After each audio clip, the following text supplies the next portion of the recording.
que vous voyez mon écran? Oui, très bien pour moi. Parfait. Très bien. Ça, je vais le faire disparaître. Oui, également. Bon, ben, merci beaucoup. Voilà, ben, écoutez, je remercie le jury pour le temps passé, pour l'évaluation de mon travail d'HDR. Voilà, donc qui s'intitule Diatomée, taxonomie, écologie et outils pour la gestion des milieux aquatiques. Alors je vous proposerai un plan en 3 parties. Tout d'abord, quelques éléments sur mon parcours professionnel et pédagogique. Ensuite, on passera au corps de cette présentation, le parcours scientifique. Et pour finir, avec les perspectives scientifiques. Alors, mon parcours professionnel, il démarre en 2000 avec un recrutement comme chercheur dans un centre de recherche publique luxembourgeois. J'ai passé 5 années. Et au bout de ces 5 années, donc, j'ai passé un concours de la fonction publique en DIREN, donc Direction régionale de l'environnement, dans le nord-est de la France, en Lorraine. En 2007, j'ai passé à nouveau un concours de la fonction publique pour entrer à INRAE, donc comme ingénieur d'études, à l'UMR Cartel, où je travaille depuis. Alors, quelques dates qui m'ont semblé importantes depuis mon entrée comme ingénieur d'études à INRAE. 2012, j'ai passé un doctorat. Et puis 2020, je pense que c'est une année importante aussi, avec donc cette soutenance d'HDR, des perspectives scientifiques que je vous présenterai. Et puis on m'a proposé d'être co-animateur d'un axe thématique avec Jean Biard. Et puis également, entre-temps, j'ai intégré un certain nombre d'instances auprès de gestionnaires pour les suivis scientifiques des Grands Lacs. Alors quelques éléments de mon parcours pédagogique et d'encadrement. Alors je fais depuis quelques années un petit peu d'enseignement universitaire. Ça a démarré en 2005 à l'Université de Lorraine, où j'ai donné des cours à des masters de deuxième année sur les microalgues et leur utilisation comme indicateur de qualité dans les rivières.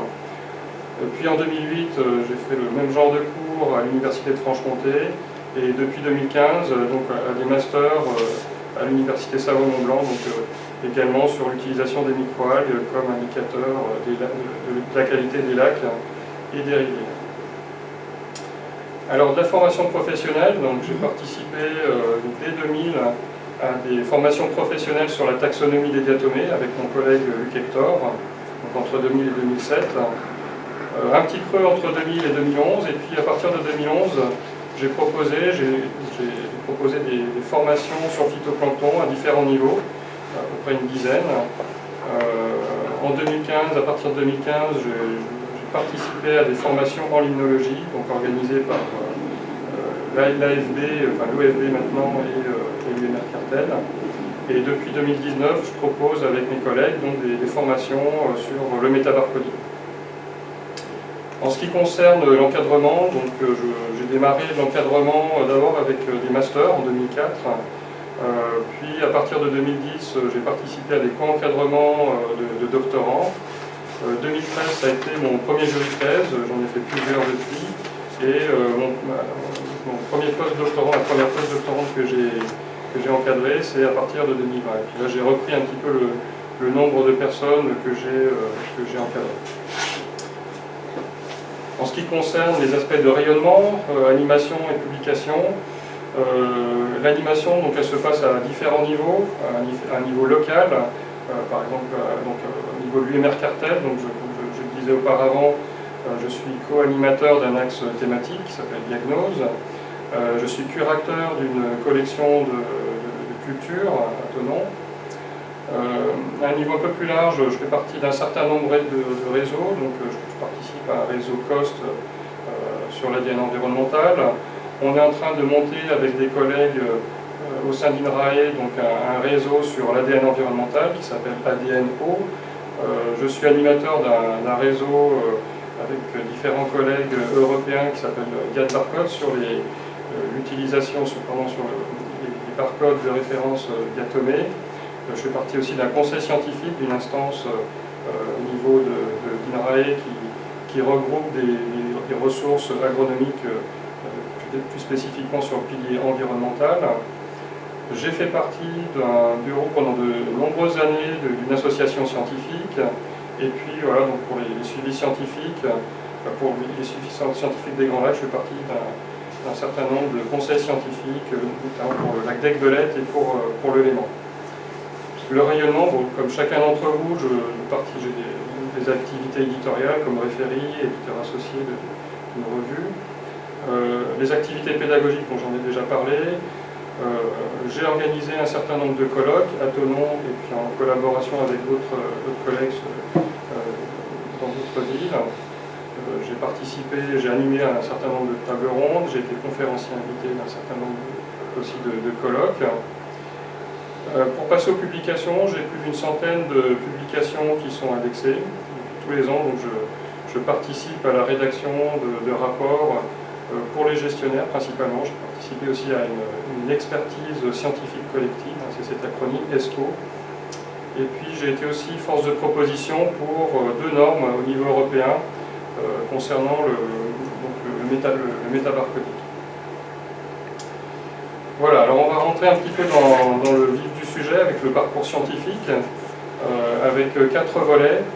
D'abord des éléments de contexte, ensuite je parlerai de taxonomie, et puis ensuite d'écologie des diatomées, pour finir sur des outils pour l'évaluation environnementale. Alors concernant le contexte, il s'agit du bien-être des hommes, qui est intimement lié aux services qui sont fournis par les écosystèmes. Eux-mêmes, donc ces services sont liés complètement au fonctionnement des écosystèmes, et on sait que ces écosystèmes sont eux-mêmes soumis à l'impact des sociétés humaines. On parle de socio-écosystèmes. Dans les écosystèmes, il y en a un qui nous intéresse particulièrement et qui est très important pour les activités humaines, c'est les milieux aquatiques, dans lesquels les producteurs primaires sont un élément capital. Et dans les producteurs primaires, l'essentiel de la biomasse est représenté par les microalgues. Et dans les microalgues, il y a une classe algale particulièrement diversifiée qui présente une biomasse importante, ce sont les diatomées. Alors mes travaux, ils se placent dans ce contexte, dans le contexte de l'utilisation des diatomées comme indicateur écologique. Et dans mon document d'HDR, il y a 3 thèmes qui s'alimentent. Le premier, c'est la mesure de la diversité des diatomées, avec 2 questions. La première, comment définir les limites d'espèces, et la deuxième, quels outils utiliser pour identifier les espèces. Le deuxième thème, quels facteurs biotiques et abiotiques contrôlent les communautés de diatomées. C'est une étape qui est vraiment nécessaire avant le développement d'outils. J'ai travaillé essentiellement sur les aspects de facteurs physiques et chimiques et géologiques qui contrôlent les communautés de diatomées. Et le troisième thème, le développement d'outils de bioindication, où on a proposé un certain nombre de pistes d'amélioration. Donc on va commencer avec les aspects de taxonomie. J'ai intitulé cette partie « La taxonomie, une discipline nécessaire ». En fait, quand on regarde les publications d'écologie sur les diatomées, le mot « espèce », c'est le mot qui est vraiment le plus utilisé. C'est vraiment la brique de base. Et pourtant, les écologues, ils questionnent assez peu ce concept. Ils ne se posent pas trop la question de comment ces espèces sont définies, comment elles sont délimitées chez les diatomées, sur quels critères. Et c'est intéressant un petit peu de regarder les aspects historiques, la façon dont les diatomées ont été décrites. La première fois qu'une diatomée a été décrite, c'est en 1703. Ça a été décrit sur des bases morphologiques, donc la façon dont ont été délimitées les espèces depuis cette date, c'est sur base morphologique avec des microscopes optiques. À partir des années 70, c'est un moment qui est important parce qu'il y a l'arrivée des microscopes électroniques, donc on va observer des ultrastructures beaucoup plus précises et ça va permettre, en fait, ça va faire un peu une explosion en termes de nombre d'espèces qui vont être à nouveau décrites. À partir de 2004, il y a le critère biologique qui rentre en ligne de compte pour définir les limites d'espèces. Et ça, c'est fait avec des cultures où les auteurs ont fait des tests d'appariement. Ils ont regardé si les espèces étaient interférendes. À partir de 2005, il y a le critère moléculaire qui rentre en ligne de compte. Et en 2015, donc, il y a des collègues qui ont travaillé donc, en utilisant tous les critères. La morphologie, les tests d'appariement et moléculaires, plus l'écologie pour délimiter des espèces. Alors moi je me place un petit peu avec tous ces critères. J'ai d'abord commencé à décrire des taxons sur base morphologique. Alors là j'ai donné un peu la liste des taxons auxquels j'ai participé à la description, mais l'objectif a toujours été très pragmatique dans ces cadres-là, dans ces études, dans ces descriptions. Il s'agissait de décrire des unités taxonomiques pour faire des études écologiques, pour faire de la diagnose environnementale. Mais souvent, la question des limites d'espèces n'est pas abordée, hein, comme je vous le disais juste avant, alors que la plasticité phénotypique des diatomées est importante. Les conditions de vie, le cycle de vie, ça fait que les formes des diatomées varient énormément. Et ça remet en cause la réalité de nombreuses espèces. Et donc l'utilisation de plusieurs critères, c'est vraiment un gage de robustesse pour la définition des limites d'espèces. Là, c'est un peu le concept de taxonomie intégrative.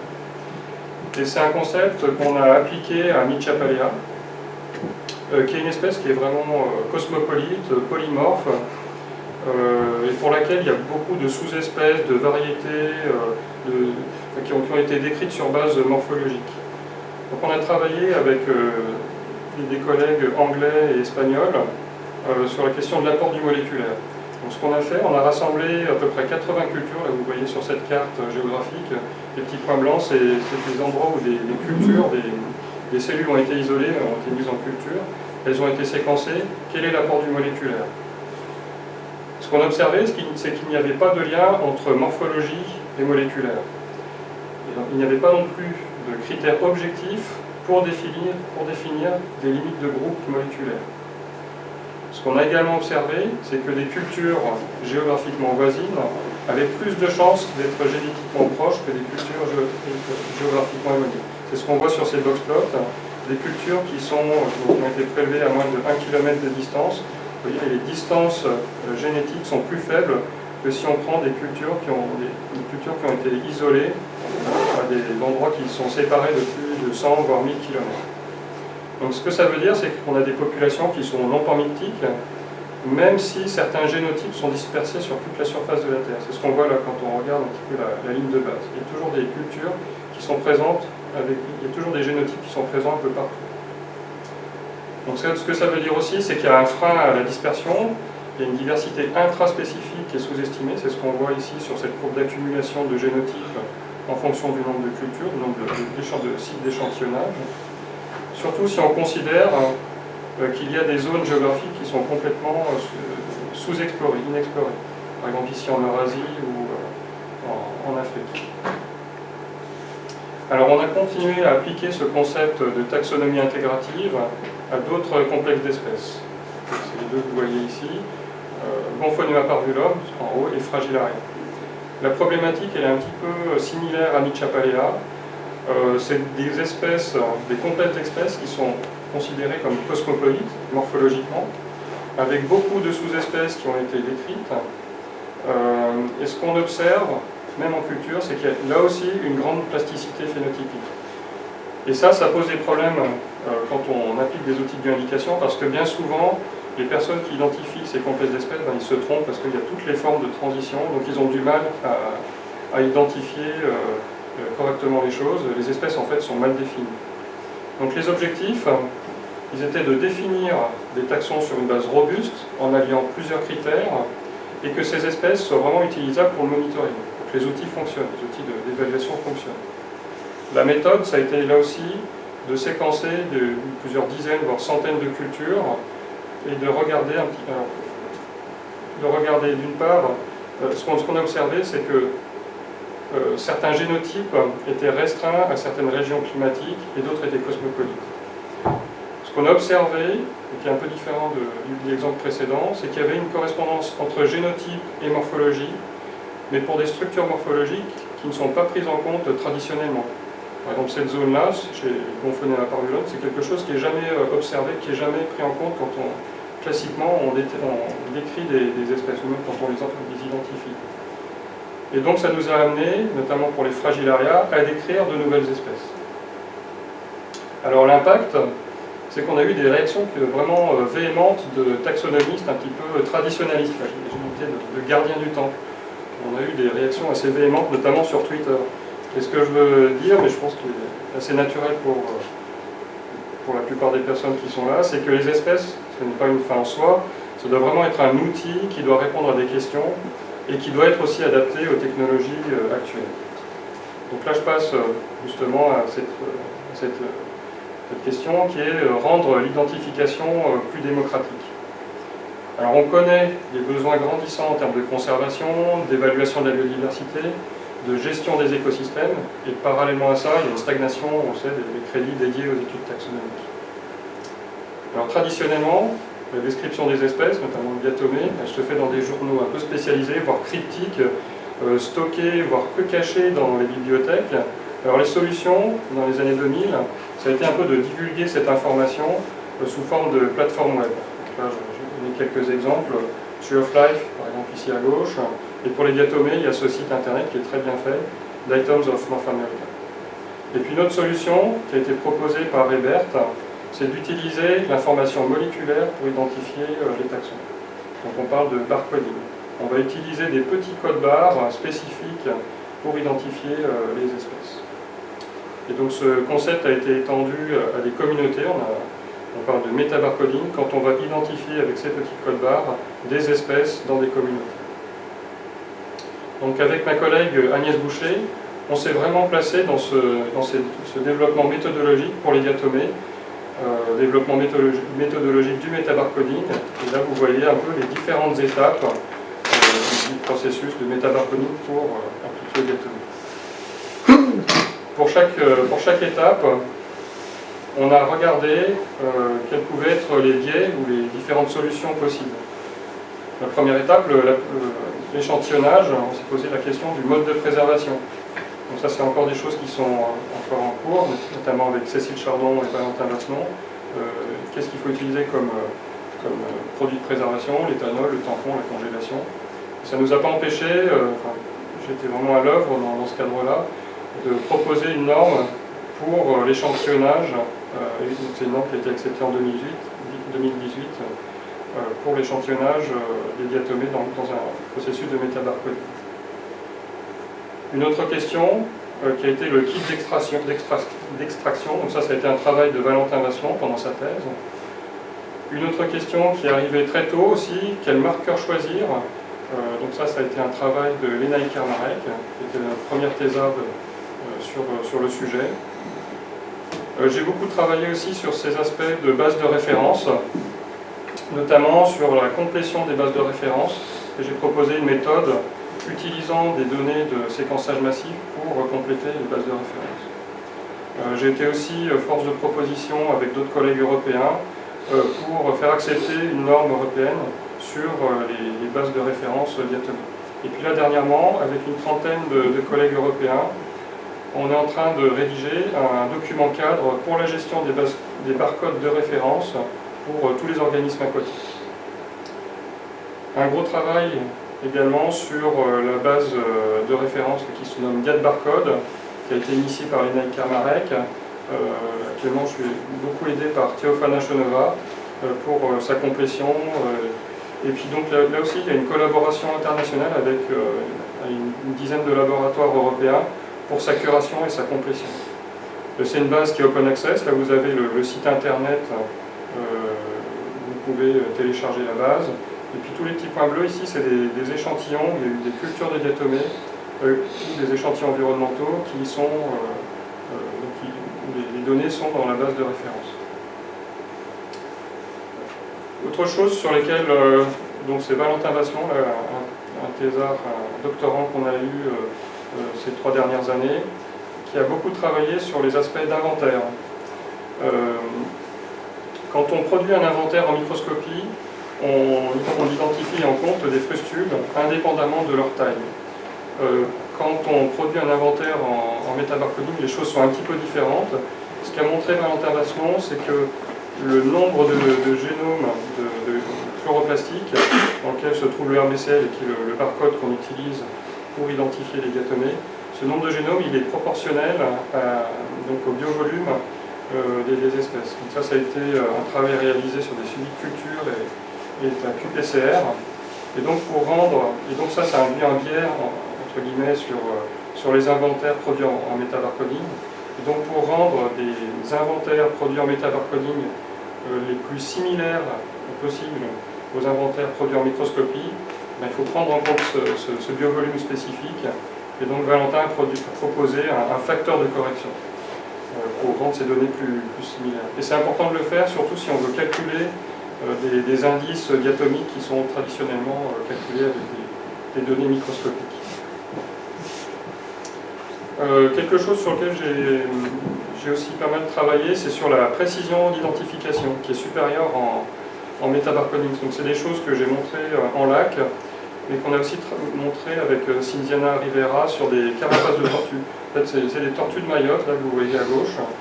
Sur ces carapaces, il y a des biofilms de diatomée qui se développent. On les a prélevés, on les a séquencés. Et ce que vous voyez ici, c'est une phylogénie des diatomées générales. Et on a placé les génotypes qui se trouvaient sur ces carapaces de tortues. Et il y a de la diversité intraspécifique, notamment pour cette espèce, la Lichien conspicueur, qui est l'espèce la plus abondante. Vous la voyez ici en microscopie électronique. Donc on a vu qu'il y avait plusieurs génotypes qui étaient non co-occurrents, et ça laissait supposer que ces génotypes provenaient d'habitats différents que les tortues avaient fréquentés auparavant. Donc ça permet de faire un petit peu d'éthologie des tortues, en quelque sorte.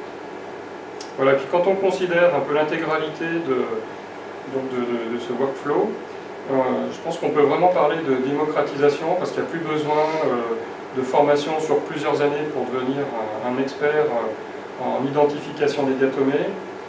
Tous les produits tous les outils qu'on a produits sont en open access. Avec le temps, les années passant, on constate clairement une baisse des coûts par quantité de données produites. En termes de comparabilité, de précision, ça c'est des choses importantes pour les gestionnaires, qui sont clairement supérieures en métabarcoding. Il ne faut quand même pas opposer le métabarcoding à la microscopie. Je pense qu'il faut vraiment parler de complémentarité. Avec un microscope, vous pouvez vraiment observer des traits morphologiques, savoir si les espèces se déplacent, quelle est leur taille, chose qu'on ne peut pas faire avec du barcoding. Voilà, on va passer à la partie écologie. Alors là aussi, je reprends un petit peu des aspects historiques. En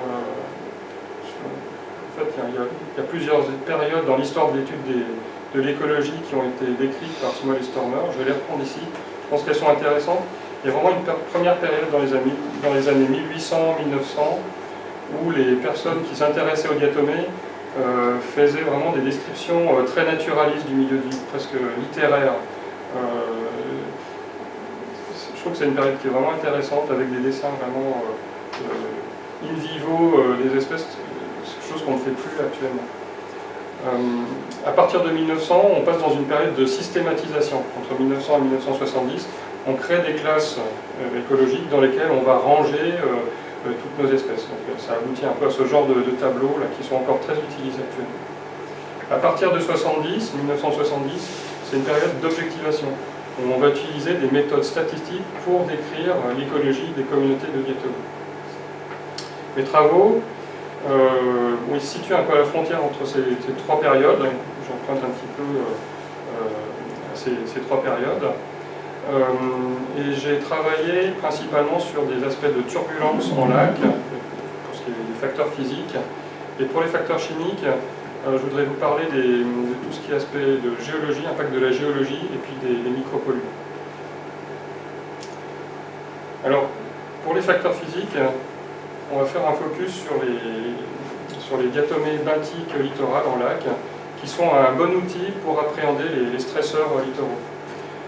Donc ce qu'on effectue, c'est des prélèvements sur pierre, entre 30 et 50 cm, sur la périphérie des lacs.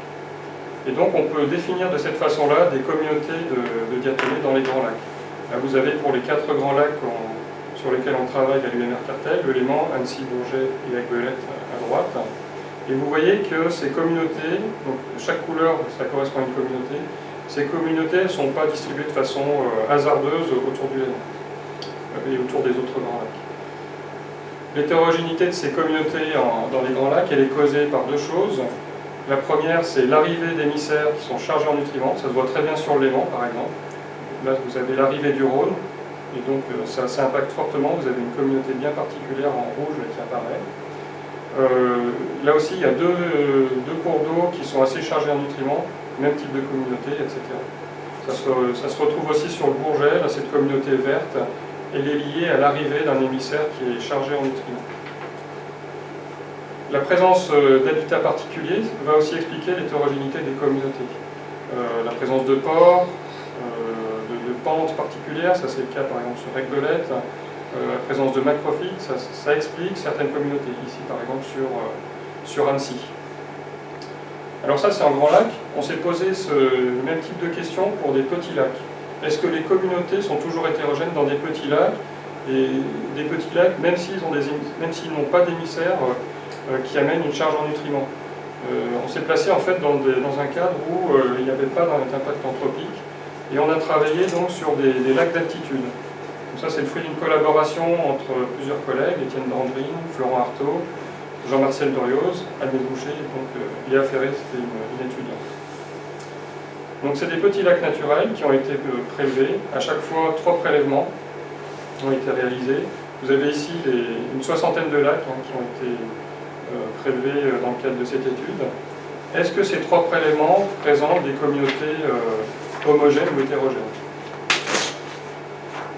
Alors, je vais vous représenter un petit peu ces communautés sur ce dessin, qui représente c'est la surface d'une pierre, et je vais vous présenter des diatomées. Alors il y a des lacs qui présentent des communautés très homogènes, et puis d'autres des communautés beaucoup plus hétérogènes, et puis des situations intermédiaires. Les lacs qui présentent des communautés homogènes, ce sont des lacs avec des espèces pionnières fortement accrochées aux pierres. Ce sont en fait des communautés qui vont résister très bien à la turbulence de l'eau. Alors que les lacs avec des communautés hétérogènes, ça va être plutôt des espèces filamenteuses, beaucoup moins accrochées fermement au substrat. Et ça peut être mis en lien avec la typologie du lac. Les lacs qui ont des communautés homogènes, ça va être souvent des petits lacs avec des grands bassins versants qui ont des temps de renouvellement très courts. Alors, très court, ça peut être de 1 ou 2 jours. Donc en fait, vous avez souvent des lacs qui ont des arrivées d'eau un peu brutales, surtout si vous avez des glaciers qui fondent, et on a des phénomènes de turbulence qui sont assez forts dans ces petits lacs. Les lacs qui ont des communautés plus hétérogènes, ça va être des lacs un peu plus grands, avec respectivement des bassins versants plus petits, et dont le temps de renouvellement est plus long. Donc on a des lacs beaucoup plus calmes, entre guillemets des vrais lacs. Et puis des situations intermédiaires. Et donc en fait, l'impact de l'habitat littoral sur l'hétérogénéité des biofilms, dans des petits lacs, elle ne se fait pas ressentir parce qu'il y a une telle turbulence que les seules espèces qui sont capables de survivre dans ces milieux très turbulents, et ben c'est des espèces pionnières. Ce qui n'est pas le cas dans les lacs avec des temps de renouvellement plus longs, qui sont plus calmes. Là, si vous avez des habitats différents autour du lac, il va pouvoir y avoir, entre guillemets, des communautés qui répondent à ces littoraux, à ces habitats différents. Donc en fait, on a là une bonne illustration de l'hypothèse de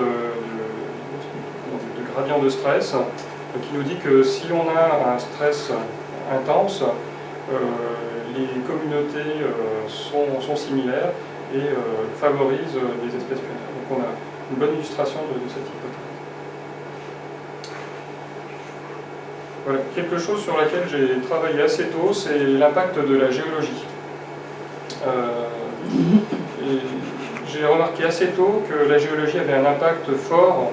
Donc la géologie a un impact direct sur la physico-chimie de l'eau.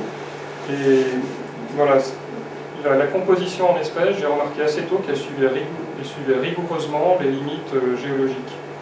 Alors ça, c'est des travaux en rivière. Ça, c'est une première publication sur le Luxembourg.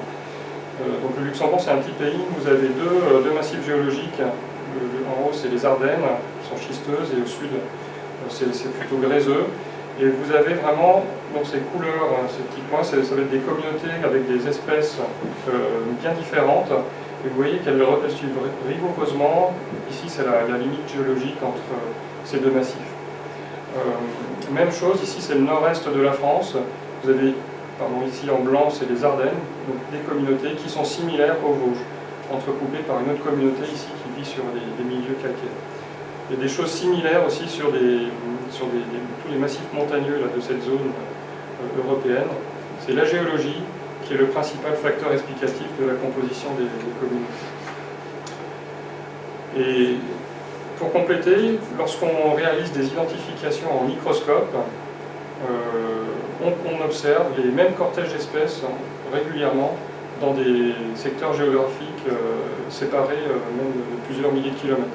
C'est des choses que j'ai pu observer par exemple entre la France métropolitaine et Mayotte. Et ça a forgé pendant longtemps, je dirais, mon idée, et puis j'ai été pendant longtemps partisan de cette hypothèse de Bass-Becking, qui dit que tout est partout et l'environnement sélectionne, hypothèse qui a été reprise pour les diatomées par notamment Finlay.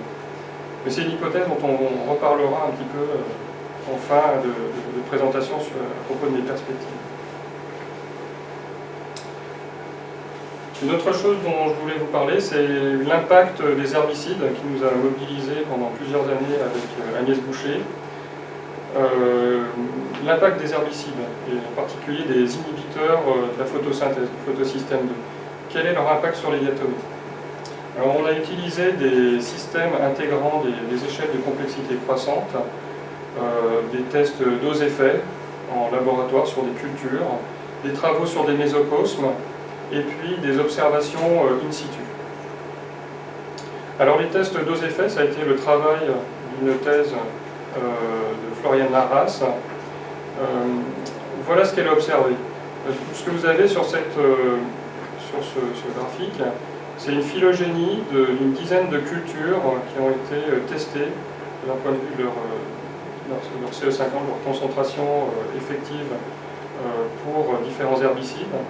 Ces cultures ont été séquencées, donc ça a permis d'obtenir cet arbre phylogénétique. Vous avez ici en colonne différents herbicides, et les ronds blancs et noirs. Les ronds blancs, ça correspond à des espèces qui vont être tolérantes, et les ronds noirs à des espèces sensibles. Et vous voyez qu'il y a un lien assez évident entre la sensibilité des espèces et leur place dans la phylogénie. Et ça peut être également relié à des guildes écologiques, notamment les espèces qui sont mobiles, qui sont ici dans cette cadre-là, ce sont des espèces qui sont résistantes. Alors que les espèces araphidées et qui présentent des profils élevés, de grande taille, ça va être des espèces sensibles. Donc ça a été une première brique. Il y a eu également des travaux réalisés par Agnès Boucher sur des mésocosmes, donc des mésocosmes qui font 4 mètres de long, qui sont ensemencés par des communautés naturelles sur plusieurs mois. Alors ce qu'on a observé, c'est des choses assez similaires. Donc certains recevaient des herbicides, d'autres étaient utilisés comme contrôle. On a observé que les espèces sensibles appartenaient également à la guilde des high profile, donc des espèces de grande taille qui présentent une surface de contact avec l'eau importante. Et les espèces tolérantes, c'était principalement des espèces motiles et des espèces présentant des tubes muqueux. Et puis dernière chose, in situ, donc on a travaillé sur des données des agences de l'eau de tout l'est de la France, et on a également observé le même type de relation lorsque l'on a une augmentation de la concentration. Alors ici c'était de l'atrazine, donc c'est l'herbicide qui à l'époque était le plus détecté dans ces bassins. Lorsqu'on a une augmentation de cette concentration pour cet herbicide, eh bien l'abondance de cette guilde, toujours la même, high profile, diminue. Mais ça a été observable uniquement si on faisait abstraction des autres stresseurs, les principaux autres stresseurs. Qu'est-ce que c'est? C'est les nutriments. Donc il fallait se placer dans un niveau de nutriments bien particulier et dans une typologie de rivière bien particulière. Sinon, ce genre de relation n'était pas observable. Alors juste pour conclure sur ces aspects d'herbicides, ce qu'on observe, c'est qu'il y a un impact de ces herbicides sur les diatomées qui est congruent, quel que soit le niveau de complexité considéré. Les diatomées sont mixotrophes, et ça leur permet de résister aux inhibiteurs de la photosynthèse. Cependant, leur capacité de mixotrophie, elle varie d'une espèce à l'autre, elle varie même d'une clade à l'autre. Et ça, c'est mon hypothèse. D'un côté, vous avez les rafidés, alors j'ai représenté sur ce schéma ici. Les espèces rafidées, leur milieu de vie, c'est des biofilms épais, riches en matière organique. Et mon hypothèse, c'est qu'elles ont donc leurs traits écophysiologiques ont évolué pour avoir de bonnes capacités hétérotrophes. Et donc ce qui leur permettrait de mieux résister aux inhibiteurs de photosynthèse. Tandis que les arachidés, que vous voyez ici, elles n'ont pas le même milieu de vie, ce sont plus des autotrophes, et donc si vous les mettez en contact avec un herbicide, cet herbicide aura un impact beaucoup plus fort. Voilà, dernière partie que je vais évoquer, donc c'est les outils pour l'évaluation environnementale. Alors, comment est-ce qu'on développe des outils classiquement pour l'évaluation environnementale en utilisant les diatomées? Alors, la première chose qu'on fait, c'est des profils écologiques d'espèces. Alors qu'est-ce que c'est? On regarde l'abondance d'une espèce en fonction de la concentration du niveau de pollution. Donc on va dessiner ces profils écologiques. Ça va nous permettre de calculer des valeurs de sensibilité et de sténoïcie. Et ensuite donc de construire des indices biotiques. Alors, l'avantage et en même temps l'inconvénient des diatomées, c'est leur grande diversité taxonomique. Alors ça pose quand même pas mal de soucis, parce que quand on met en place, quand on utilise ces outils, étant donné cette grande diversité, eh bien les opérateurs, en fait, ils font souvent des erreurs d'identification. Et donc ça entraîne des imprécisions dans l'évaluation. Donc assez tôt, je me suis posé la question de quelle résolution taxonomique il fallait utiliser. Alors on a regardé ça aussi bien en microscopie que sur des données de métabarcoding. Et donc les résultats, ils montrent qu'il n'est pas nécessaire d'aller à des niveaux très fins pour avoir une bonne précision, mais également une bonne robustesse des outils de bioindication. Il est parfois préférable de s'arrêter avant les niveaux les plus fins, par exemple au niveau du genre.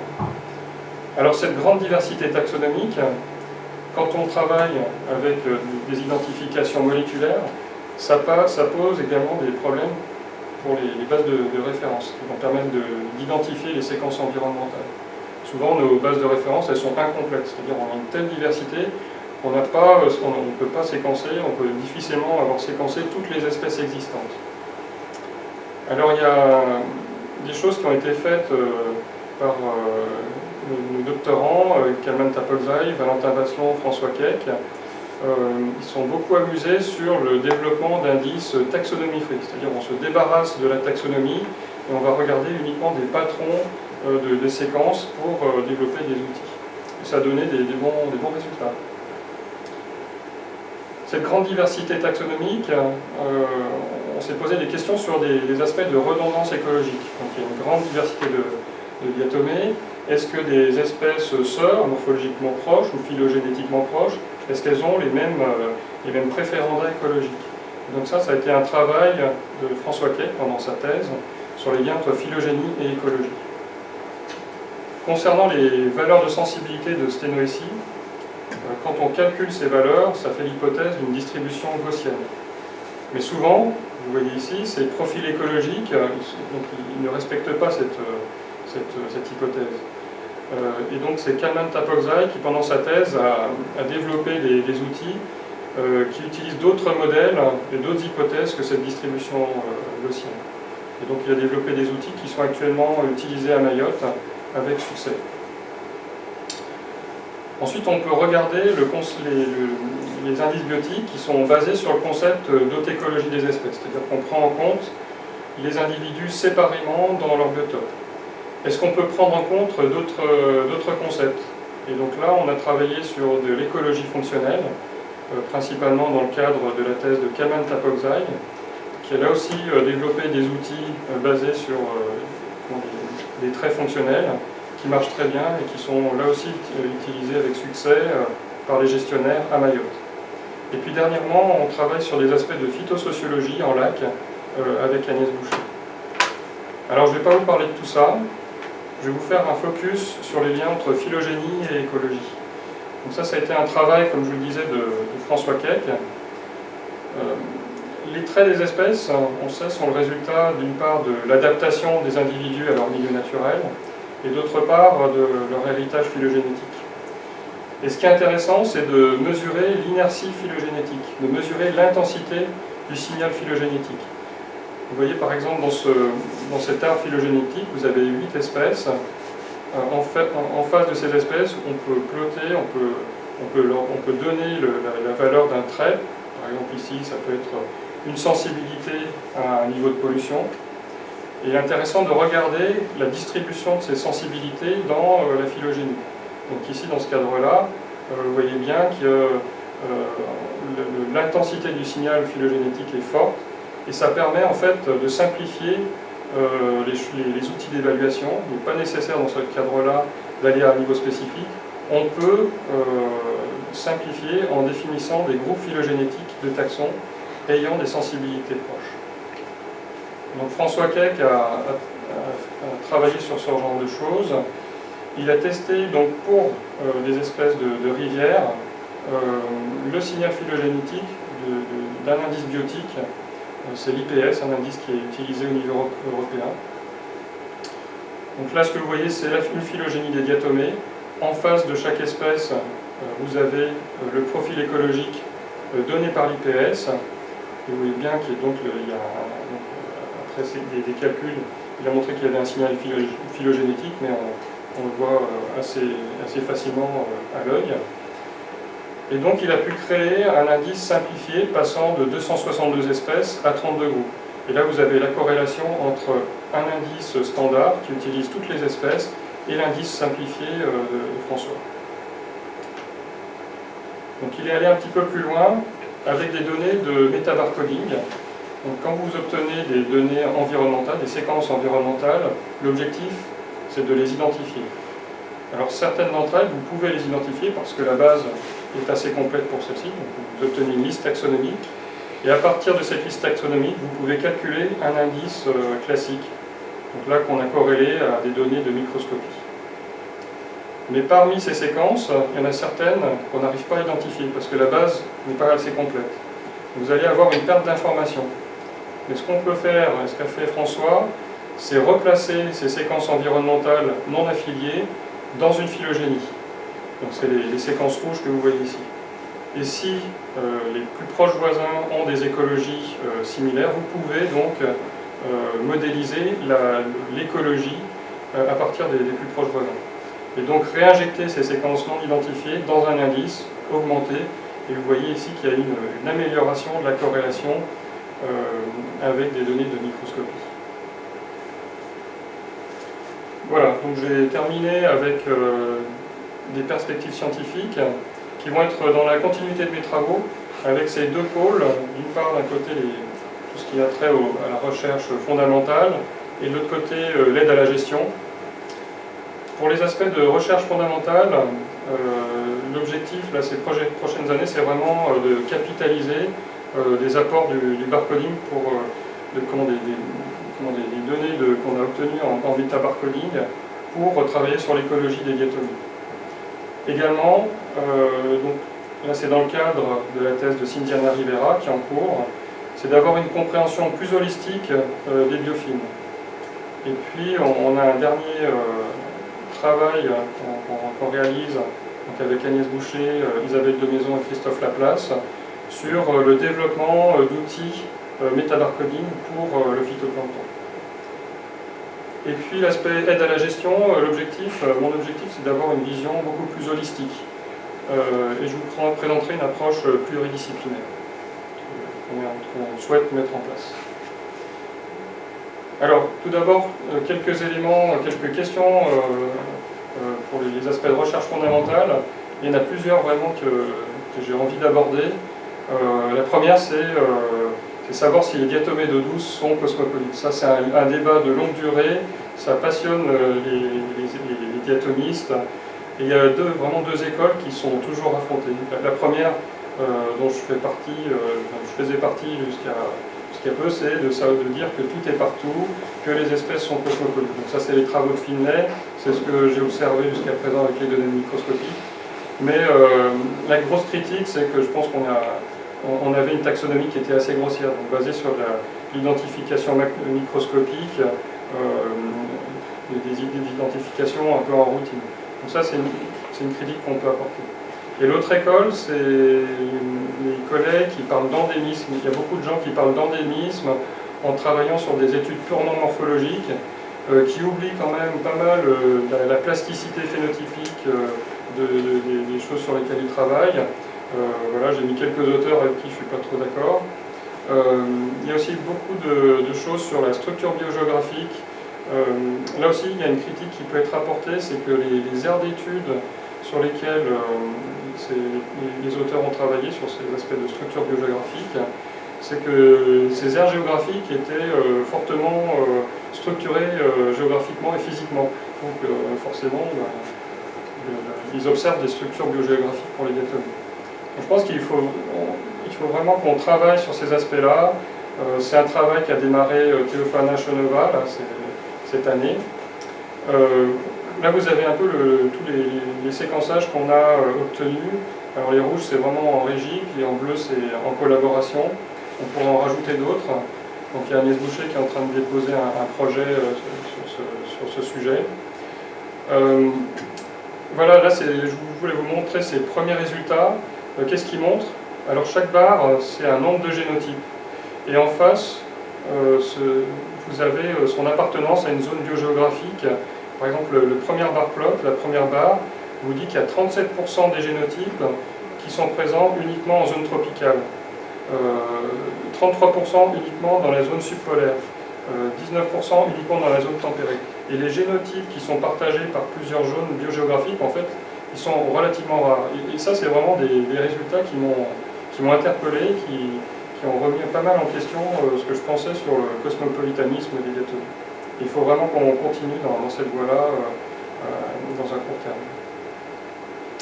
Une autre question là, qui me taraude, c'est la relation entre aire géographique et richesse en espèces chez les diatomies. Juste pour rappel, là vous avez un exemple d'une publication sur les oiseaux et la taille des îles. Donc, sur l'axe horizontal, c'est la taille des îles.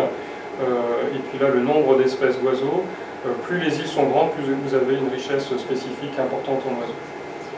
Est-ce qu'on a ce genre de relation pour les diatomées? C'est rarement étudié, pourtant il y a un intérêt pour la gestion en termes de résilience des écosystèmes, c'est des choses sur lesquelles il faut vraiment qu'on travaille. Là j'ai remis un petit peu les lacs sur lesquels on a travaillé. Je pense qu'il y a moyen de faire quelque chose d'intéressant en analysant nos jeux de données en métabarcoding. Une autre question sur laquelle je veux vraiment travailler, c'est le lien entre stabilité de l'habitat, dispersion et aire de répartition des espèces. Donc juste un rappel sur cette question. La forêt amazonienne, c'est un milieu qui est stable, il y a toujours le même degré d'hygrométrie, la même température, il n'y a qu'une seule saison, et ça favorise un grand nombre d'espèces endémiques. De l'autre côté, vous avez la toundra arctique. Grande variation de température, milieu extrême, luminosité qui change énormément. Les espèces que vous avez dans ces milieux sont en général distribuées, comme vous voyez ici, là, cette petite herbe qui fait des toupets blancs, c'est de la linaigrette. Quand vous regardez son aire de distribution, elle est présente sur tout le nord du globe. Est-ce qu'on a cette relation pour les diatomées?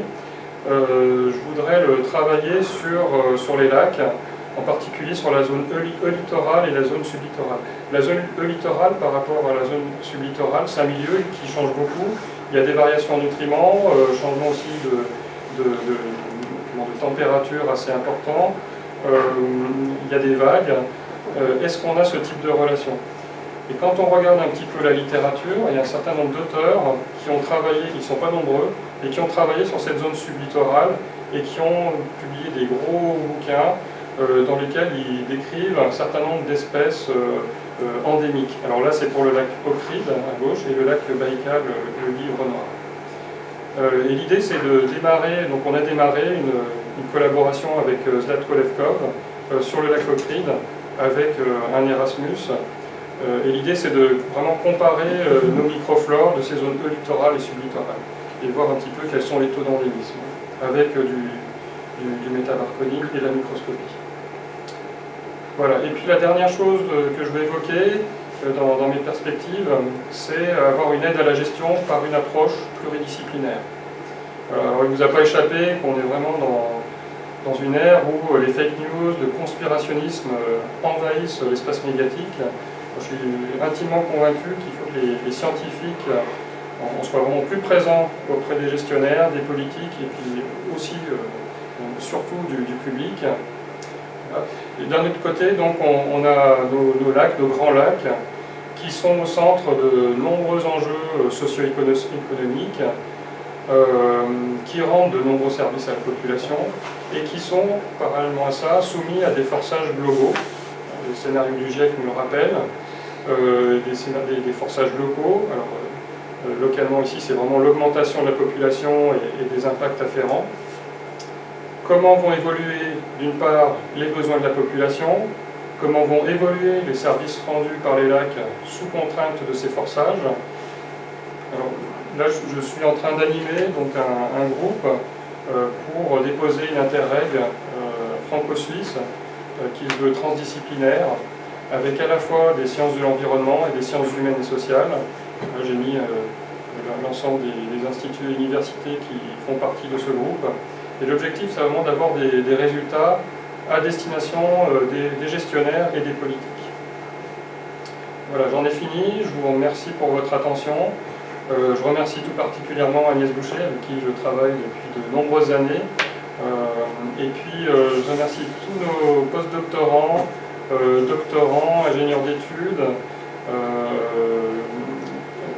techniciens, et puis tous mes collègues de Mercartel, et puis tous mes collaborateurs. Voilà, j'ai fini, et puis je cède la parole donc à la présidente du jury.